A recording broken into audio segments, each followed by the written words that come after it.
तो मैं धनेश्वर महतो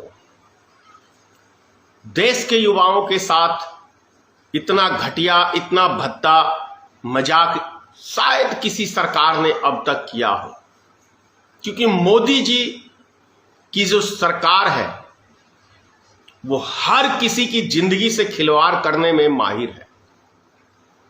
माहिर इस प्रकार है, अभी आपने देखा अग्निपथ, क्या टाइटल दिया है, फिल्मी अंदाज, फिल्मी नाम, अग्निपथ। क्या चीज के लिए? तो देश के युवा हमारे देश की सेवा करना चाहते हैं तो उन्हें एक अग्निपथ से गुजरना होगा। ये कौन सी नई भाषा है, कौन सा नया नाम है? देश के वीर जवान, भारतीय सेना हर दिन वो अग्नि परीक्षा बॉर्डर के ऊपर देते हैं। हर दिन 135 करोड़ जनता के लिए हर दिन वो अग्नि परीक्षा देते हैं। लेकिन आपने हमारे देश के जवानों के क्या दिया? 4 साल की नौकरी, 20 साल से यानी 25-26 साल की उम्र में रिटायर, और जब उसकी शादी का टाइम आए तब मियां बीबी कटोरा लेके रोड पे बैठ के भीख मांगे। क्या करेंगे? जिसको एक बार बॉर्डर पे उसने अपनी 4 साल जिंदगी के दे दिए, उसके बाद वो क्या करेगा? वो अपने बाल बच्चों का भविष्य क्या तलाशेगा? इससे बड़ा मजाक आप लोग ने कभी देखा है? 20 साल की नौकरी, 16 साल की नौकरी, 12 साल की नौकरी तो समझ में आई, लेकिन 4 साल की सरकारी नौकरी आपको समझ में आ रही है?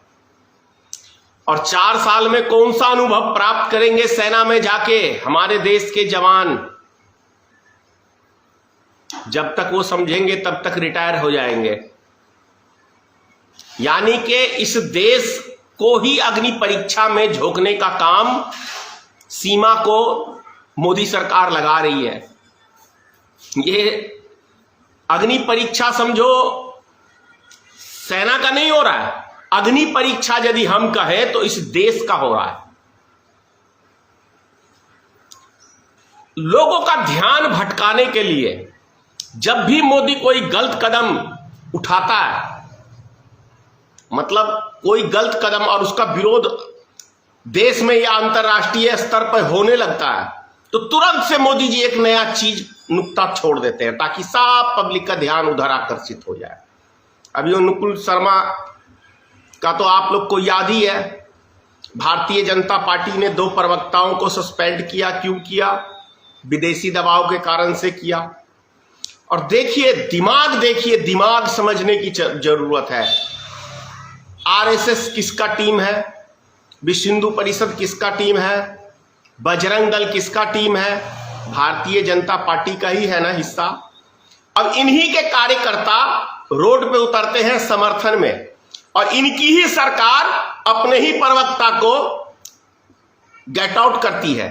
मतलब समझने की जरूरत है कि किस तरीके से हमारे देश की जनता को प्रेम से तरीके से मूर्ख बनाने का काम करते हैं।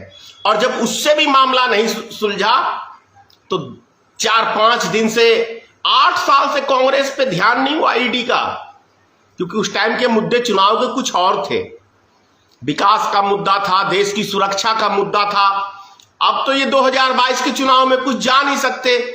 तो कांग्रेस जब मजबूत हो रही थी तो अब इनको कुछ नहीं मिला है तो दबा के ईडी का छापा प्रत्येक दिन राहुल गांधी के पीछे या उनके कांग्रेस की कार्यकर्ताओं के पीछे दबा के मतलब चल रहा है ताकि सुर्खियां बने। और न्यूज चैनल तो इनके गुलाम है ही है, जो ये कहेंगे वो भौंकेंगे, और जब भौंकेंगे तो कुछ ना कुछ तो अंधभक्तों के समझ में आएगा ही।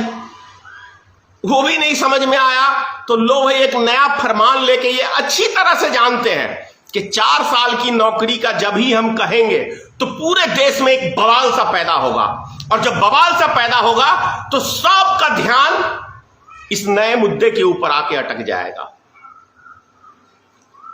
समझ में आया आपको? सोची समझी मास्टर प्लान है ये सिर्फ 4 साल की नौकरी, क्योंकि जानता है कि देश के नौजवान रोड पे उतरेंगे, तोड़फाड़ होगा। अभी मैं देखा हूं छपरा में शायद ट्रेन में आग लगाया गया है, फेसबुक पे ही देखा हूं। तो समझने की जरूरत है कि युवा हमारे देश की आन बान शान है। अब इन युवाओं को इन्होंने किस तरीके से मूर्ख बनाने का काम किया, हमारे देश के एक एक युवा समझ लें। आपको याद है ना 8-9 साल पहले जब मोदी जी आए थे, हम प्रत्येक साल 2 करोड़ नौजवान को रोजगार देंगे।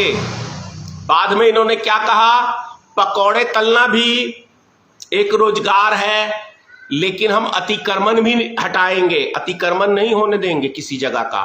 तो पकौड़े क्या, इनके मैं क्या कहूं, मैं फिर मेरे मुंह से यार गाली निकलती है तो ये अंधभक्त बोलते हैं गाली देता है। पकौड़े कहां, इनके माथे पे जाके तलेगा इन नेताओं के, और खाएगा कौन, इन नेताओं का बाप खाएगा। कहां पे ये पकौड़े तलने का भी धंधा करेंगे, ये भी तो बता दें। पूरे देश में अभी अतिक्रमण के नाम पे हिंदू मुस्लिम पे हो रहा है, तो किस जगह पे बैठेंगे ये युवा, किस जगह पे रोजगार तलाशेंगे, ये मुद्दा है। तो ये देश के हमारे नौजवान क्या करेंगे?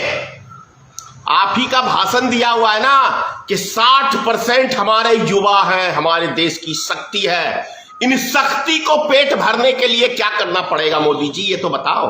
4 साल की नौकरी, कितने 1 लाख नौकरी खाली है, 60% यानी कि 70-80 करोड़ जनसंख्या में 1 लाख नौकरी दोगे, उसमें भी अरबों रुपया आप उनसे फॉर्म जमा में असूलोगे। तो ये हमारे देश के युवाओं के साथ यदि भद्दा घटिया कोई मजाक करने का काम किया है, तो ये हमारे महान यशस्वी भवा, तेजस्वी भवा, फेंकू भवा, जुमलेबाज भवा प्रधानमंत्री जी ने महान कार्य किया है। हमारे देश के महान प्रधानमंत्री, विश्व गुरु, विश्व विजेता, यही चलता है ना। गोदी मीडिया यही प्रचार करती है, और आपके अंधभक्त और ये क्या कहते हैं गोदी मीडिया और आपके नेता, चाटुकार नेता, जिनको इस देश से प्रेम नहीं है, सबको इस देश की गद्दी से प्रेम है। हमारे देशवासियों से प्रेम नहीं है, हमारे देश के नागरिक से प्रेम नहीं है। उनका जीवन कैसे कटेगा इससे इनको कोई वास्ता नहीं है। और सबसे बड़ी बात, एक बहुत पुरानी कहावत है, जैसी जिसकी संगति होती है ना, वैसा आदमी का विचार बन जाता है।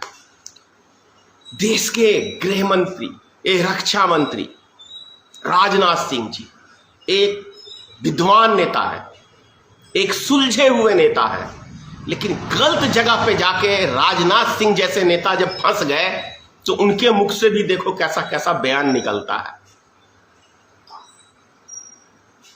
संगति का बहुत वास्तव में असर पड़ता है, इसमें कहीं कोई शक की बात नहीं है। दारूबाज दारू वाले के पास बैठेगा तो वही आदी बनेगा, स्मैकिया के पास बैठेगा तो वही आदी बनेगा, साधु संत साधुओं के पास बैठेगा तो वहां पे वो साधु संत की बात करेगा। और जब कोई फंडी और गपेड़ी फेंकू के साथ कोई संगति बनाएगा, तो राजनाथ सिंह जैसे आदमी भी डोल जाते हैं मस्तक। जय हिंद।